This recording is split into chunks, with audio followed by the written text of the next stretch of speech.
Приветствую всех на канале Магия Песка. Мои дорогие любимые зрители, меня зовут Ольга, и сегодня для вас я сделаю отсыпочку на такую тему. Какую большую тайну откроет вам сегодня песок? Загадайте на себя, загадайте на тайну, и давайте посмотрим, зачем вы сюда пришли. Что вам нужно узнать именно сейчас. Почему вы попали на это видео? Какая есть тайна в вашей жизни, о которой вы и не знаете, и не слышали, и не замечаете. Я прошу высшие силы дать мне возможность ответить на все ваши вопросы и послать для вас только лишь самую важную, нужную и полезную информацию.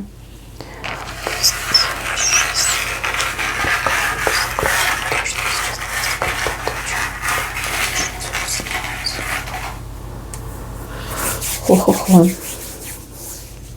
Здесь тайна про вашего врага.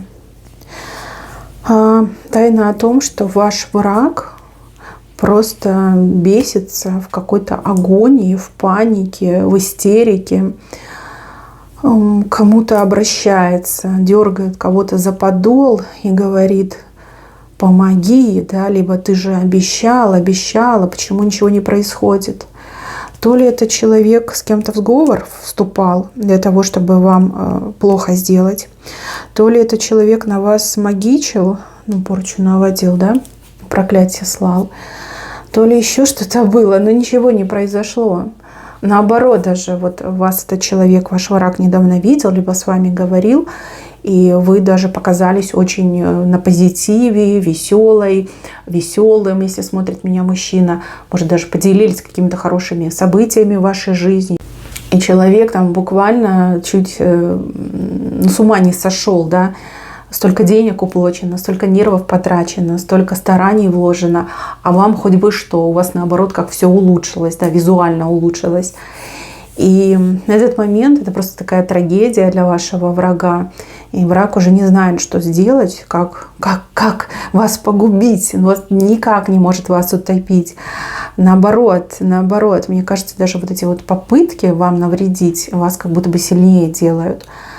Знаете, я так скажу, это тайный враг. От этого человека вы, может быть, чувствовали, но не поверили себе, а может быть, даже и не чувствовали. Человек здесь показан, знаете, каким? Таким вот упрямым, дерзким, открытым, как душа компании, много громко говорит, там хихоньки-хахоньки, шутки, прибаутки. Человек, который много хвастается, себя часто в грудь бьет, говорит: да я, у меня, да то, да сё. Вот как корону носит, но на самом деле это не корона, это как что-то придуманное, да? Человек много про себя врет, много придумывает, старается быть в центре внимания, очень ревнивый человек, ревнует всех и ко всему, и по поводу, и без повода. У этого человека есть знак в виде какой-то татуировки уродской, либо какой-то уродский шрам, либо какая-то уродская родинка-бородавка. Может быть, даже какое-то пятно на этом человеке. Пятно, которое там, например, после ожога осталось, либо родимое какое-то пятно. Пятна, кстати, родимые бывают и белые, и темные. Но оно некрасивое. Оно прям, знаете, такое отвратительное, в глаза бросается. Не знаю, там бородавка на шее такая огромная, там размером с яблоко, еще и волосатая, да. Вот помеченный человек мне идет, помеченный. А татуировка, знаете, какая может быть? Во-первых, очень страшная, во-вторых, такая вся уже потертая, затертая, либо плохо сделанная. Но вы смотрите на эту татуировку, у вас неприятные ассоциации. То же самое смотрите на пятно, либо на родинку, либо на шрамы, и у вас неприятная ассоциация. И это не просто так, потому что именно вы видите эту метку, вы не видите татуировку саму по себе, вы ее воспринимаете визуально как метку на этом человеке. Да? Вот его темный пометил, темный господин пометил. Да, есть такое. Вспоминайте, кто это. Мужчина и женщина одинаково. Это ваш тайный враг. Человек, который на вас в свое время за что-то обиделся, либо на вас свои какие-то неудачи повесил. даже что-то вам предъявлял в прошлом, но потом вроде как помирились, либо как-то все это сошло на нет, а вот эта обида, она сердце точила у вашего врага. И чем хуже была жизнь у вашего врага, либо становилась жизнь вашего врага хуже и хуже, тем больше ненависти, тем больше зависти, тем больше негатива шло в вашу сторону. Для женщин и для мужчин, вот кто в паре, кто в браке, возможно, ваш этот враг, он врагом стал, потому что положил глаз на вашу избранницу, либо на вашего избранника. А ваш избранник, избранница, его послали, ее послали, да, куда подальше, на небо за звездочкой. А вы почему-то крайним оказались, да, возненавидели вас. У кого-то на работе, возможно, да, вот вы с коллегой дружите, и вроде вы, имеете нормальные отношения, но ваш коллега вам завидует и прям спит и видит, как вас выжать из компании, чтобы занять ваше место, либо все внимание перетянуть на себя. Да, вот, может быть, вы как-то затеняете вашего коллегу, либо женщину-коллегу. У кого-то такое еще может быть по соседству. Там просто неадекватный человек, да, по соседству живет, себе сам придумывает обиды. Причем не только на вас, да, но и на всех. Просто вы единственный человек, который не боится и может послать. Да? Вы тоже в карман за словом не полезете и не будете стесняться послать, либо даже что-то сделать. Вот вы как особо выделяетесь на фоне всех тех, кого не любит этот человек. У кого-то, кстати, и родственники могут быть. Родственники, которые, ревновали всегда, считали, что вам больше, а этому человеку меньше. То есть, это общая цыпка, да, у всех по-разному. Но я вам ключевые обозначения дала. У человека вот точно есть метка. Метка, она не просто так появилась на этом человеке. Темный господин его пометил. Вот и все. Бородавки ведь тоже, да, люди не рождаются с этими бородавками, они со временем нарастают, вырастают. То же самое, пятна родимые, они могут быть маленькие, а могут разрастаться. Шрамы, понятное дело, ожоги. Вот мне идет, что личность такая очень скандальная, очень неприятная, громкая и любит впереди паровоза бежать. Вот еще такое есть. Да, в истерике, в панике, не знают, что делать, кому-то обращается, кого-то за подол дергает. А там человек разводит руки и говорит, а что я еще могу сделать? Да, все, что могла, я сделал. Может, даже это какой-то, эзотерик, да, который занимается черными обрядами. Наобещал, наверное, с 3 короба, что вас буквально за 3 дня не станет, а вы здоровее всех здоровых, даже живее всех живых. И понятно, что человек ходит и дергает. Плюс еще вижу, что ваш враг очень сильно боится, что вы правду узнаете, что вы узнаете, что он либо она магичит, либо узнаете, что этот человек под вас копает, что кого-то под вас накручивает, настраивает, подговаривает. Да? Вот это боится. Боится, что обратка пойдет, что откат будет. Боится, что вы какие-то силы свои примените. Кстати, еще этот человек очень часто прячется за верой. Я самый верующий человек, да я самая набожная женщина из вас, да я все праздники, все посты, все молитвы, в храм хожу как к себе домой, да, вот еще верой прикрывается. Вот вас, кстати, это может и сбивать с толку, да, потому что вам в голову не приходит, как человек с черной душой может таким быть верующим. Опять же, это показуха, это не вера. Человек, возможно, ничего не знает, а что-то подсматривает в интернете, рассказывает, как будто бы он это знает, соблюдает, исполняет. Вот еще такой момент. За верой прячется вера. Но опять же, вы разные, да, и веры у вас разные. Вот кто самый верующий, вот тот и сволочь. Извините, но говорю, как вижу. Так, еще один секрет. Но здесь вас кто-то не смог забыть, вас кто-то не смог разлюбить. Хотя человека сейчас нет рядом, но человек до сих пор о вас думает, вы до сих пор этому человеку снитесь. К вам очень сильно тянет этого человека. Человек сам с собой борется, и борется достаточно какими-то такими, прям жесткими методами, да, но ничего не получается. Ничего не получается. Вам этот человек тоже может сниться, потому что вы сильный эмпат, вы, скорее всего, улавливаете, да, что кто-то эмоционирует в вашу сторону. И человек вам снится. Может каждый день снится, может раз в неделю снится, раз в месяц. но я это вижу. И еще я вижу, что из-за вас вот этот влюбленный персонаж, как бежать пытается, да, вот съехать, переехать, уехать. Человеку кажется, чем дальше от вас, тем слабее связь, да, тем слабее чувства будут. Но это все обманка, это неправда. Человек любит вас и будет любить до гробовой доски. Извините, скажу, как вижу. Любовь к вам могла стать спасением, но человек в силу своего характера, в силу своего настроения и поведения сам все испортил. Вот, сам все испортил, либо сама все испортила. Да, если вы мужчина, то это ваша бывшая. А теперь, да, ничего не поделаешь, хоть волком вой. Пытается себя ломать, стирать память относительно вас, но это прям такое пустое действие, да, никакого успеха не приносит. Наоборот, еще больнее, еще сильнее тянет, еще сильнее давит. Прям, знаете, человек как скулит мне идет. Периодически так завывает в плаче, как будто бы скулит. Это есть. Это есть. Человек может еще демонстративно постить, например, фотографии о своей какой-то счастливой и беззаботной жизни, якобы с каким-то партнером. На самом деле это все фотомонтаж, это все ИИ, это все не настоящее. Да, человек еще и провокатор, чтобы вы знали. Ваш бывшая, волком воет без вас. Все, любовь, вот она, сердце грызет, а человек понимает, что обратно ходу нет. Вы уже не подпустите, не впустите. Тем более я вижу, что вы действительно характерами не сходитесь. Абсолютно никак, от слова совсем. Дальше, мои хорошие, с левой стороны показан секрет какой-то неудачи. Вот какая-то неудача у вас в жизни произошла. Либо что-то очень неудачно случилось, и вы думаете, что это какое-то наказание свыше. На самом деле это не наказание, это испытание. Испытание, которое вы прошли. Те трудности, которые вы недавно пережили, с которыми вы боролись, справлялись, еле-еле в себя приходите, это были ваши испытания. За эти испытания, за удачно пройденные испытания, самые тяжелые испытания в вашей жизни, вам обещана большая-большая награда. Прям, знаете, вот с неба вам огромный бант падает, и букет рядом, и рыбка там тоже рядом. Рыбка, кстати, очень крупная, чем-то на золотую рыбку похожа, но гигантских размеров.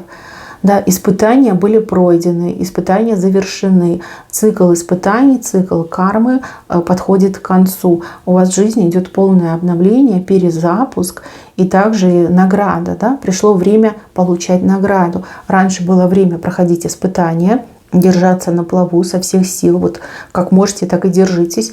Это уже время у вас позади, а теперь у вас награда.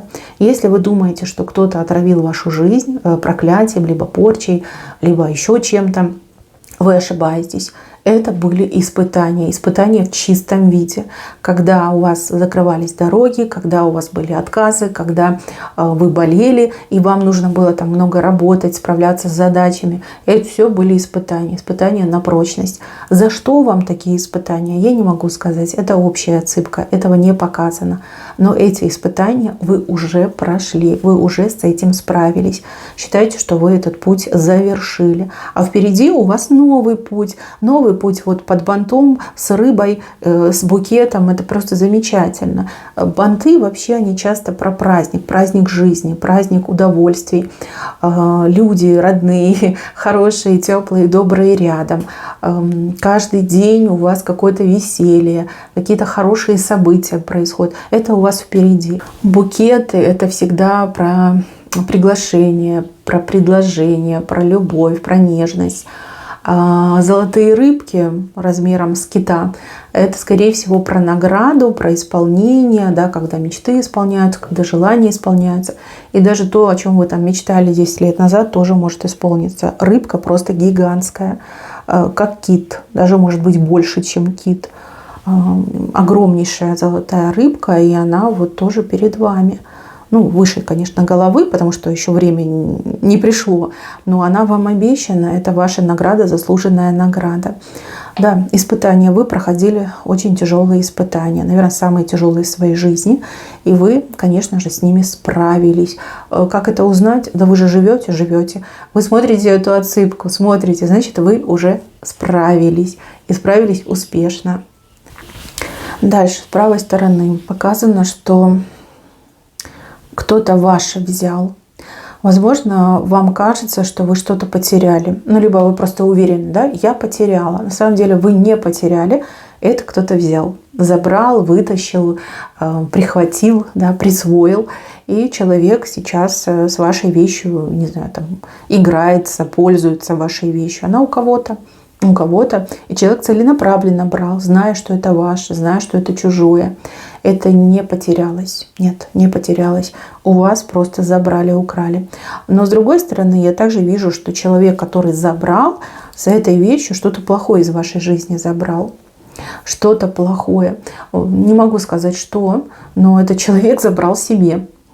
Вот, так что не жалейте, считайте, что вы от какого-то негатива избавились. Кто-то избавился от болезни, кто-то избавился от каких-то проблем, кто-то избавился там еще от чего-то. Но вот избавились, вы избавились, у вас забрали, и человек забрал не только вещь, но и тот негатив, который рядом с вами находился. Вот, пожалуйста, не жалейте, пусть человек себе играется дальше, да, ну и живет с вашим негативом, либо с какими-то негативными моментами из вашей жизни. Теперь у вас этого не будет, а у человека будет. Если это человек в ближайшем кругу, то вы это можете вычислить, потому что у человека начнутся такие же проблемы, которые были у вас. Либо такое же заболевание, которое было у вас, симптомы такие же, там, неприятности такие же, да, вы можете вычислить. Ну, кому это надо, вы можете вычислить. И опять же, при условии, что человек где-то рядом с вами обитает, и вы, ну, хотя бы минимально знакомы. А у кого-то отыграется, что это вообще какой-то посторонний человек, ну, с такими наклонностями, да, вора, мошенника, просто украл у вас. И украл вместе с вещью и ваши неприятности. Так, если не будете жалеть, то эти неприятности, они просто моментально на этого человека лягут. Пока вы жалеете, мост между вами и этим человеком присутствует. И вот эта неприятность, да, она туда-сюда гуляет. Перестаньте жалеть. Считайте, что это откуп от бед. Все, откупились. Пусть человек расплачивается. Может, как-то дойдет, что нельзя чужое брать, что нельзя воровать. Ну, хоть так высшие силы проучат этого человека. Дальше. Без вины виноватый. Не знаю, то ли это вы, то ли кто-то из ваших близких людей. Вот без вины виноватый человек, как осуждают, как наказывают, как наказан был. Кто-то знает правду, либо кто-то ищет правду. И этот человек найдет, либо правду расскажет. Там, знаете, как все будет пересмотрено. Либо вам, либо вашему близкому, смотря кого обвинили, кого наказывали, будут извинения приносить. Причем высокие люди будут извинения приносить. Есть кто-то, кто знает правду, либо есть кто-то, кто правду найдет. Ну, начнет разбираться, копать, найдет эту информацию. И там будет пересмотр дела, там, может быть, еще и суд состоится, еще что-то произойдет. Там такой серьезный процесс. И вижу извинения, и даже какую-то компенсацию вижу, материальную, скорее всего. Но вот кто без вины виноват, еще утешится. Понятно, что это не вернет потраченных нервов, потраченного времени, этих всех переживаний, не скомпенсирует. Но тем не менее, вот в народе говорят, от тюрьмы, от сумы не зарекайся. Да? Со всяким может случиться, с любым человеком. Но главное, что очистится имя, да, обелится имя. И то, что высокие люди принесут изменения, да, какая-то вот компенсация мне еще идет. Дальше, вот для женщины вы кому-то очень сильно нравитесь. Неправильно сказала. Кто-то очень сильно вас желает, как женщину, вот, страстью кипит к вам. И этот человек, он то ли спорил, то ли хвастался, то ли побился об заклад, что он вас, значит, добьется, да, до постели доведет. И этот человек очень такой, ну, как сказать, нечестный, нечистоплотный, в плане того, что может вас там напоить, что-то вам подмешать, может, да даже приворот может на вас сделать. Мужчина высокий такой, знаете, вот с плохой репутацией мужчина. Женщин меняет как перчатки. Каждый клянется, что она для него одна единственная. До постели доводит, потом теряет интерес к женщине. Вот вас песок предупреждает об этом мужчине и о том, что вот у него прям очень серьезные планы в голове, такие вот прям просчитанные, как бы вас до постели довести. Не нужно с этим мужчиной связываться, на нем очень много плохой энергетики. И вообще мне идет, что в нем какая-то сущность живет. Вас этот мужчина немножко пугает. Вроде как и нормальный мужчина, да, но вот у вас неприятные ощущения рядом с ним. Ничего от него не берите, с ним никуда не ходите. А лучше вообще не оставайтесь наедине, даже если это лифт. Потому что он какой-то, ну, действительно одержимый мне идет. Такое еще важное предупреждение вышло. Может быть, вы об этом думали, либо вы задавали вопрос на эту отсыпку. Вот говорят, что он одержимый, какая-то сущность в нем живет. Сущность, которая его толкает на ужасные и страшные вещи. И он как будто бы сам себе отчета не отдает, что он делает, чем он занимается. Там на нем грехов, я не знаю, как листьев на дереве. Прям сущность это его ведет в таком деструктивном направлении. И я не вижу, чтобы этот мужчина кого-то мог любить. Эта сущность не дает любить. Но с другой стороны, сущность в нем похоть разжигает, да, вот как, ну, как больной какой-то, понимаете, неудовлетворенный вечно. И еще, девочки, у него могут быть какие-то болезни, которые как раз-таки этим путем передаются. Поэтому, пожалуйста, будьте поаккуратнее, особенно в выборе партнера. И опять же, да, вот знаете, что могут что-то подложить, подсыпать, пшикнуть, ну, в еду даже что-то подмешать. Вот лучше от мужиков ничего не брать. Ну, не, если это ваш родной, знакомый, хороший, то понятно. А если вот там новый мужчина за вами ухаживает, и надо поосторожнее быть. Вот кого-то четко предупреждают. Мои милые, на этом у меня все. Берегите себя. Всем спасибо за внимание. Всем пока-пока.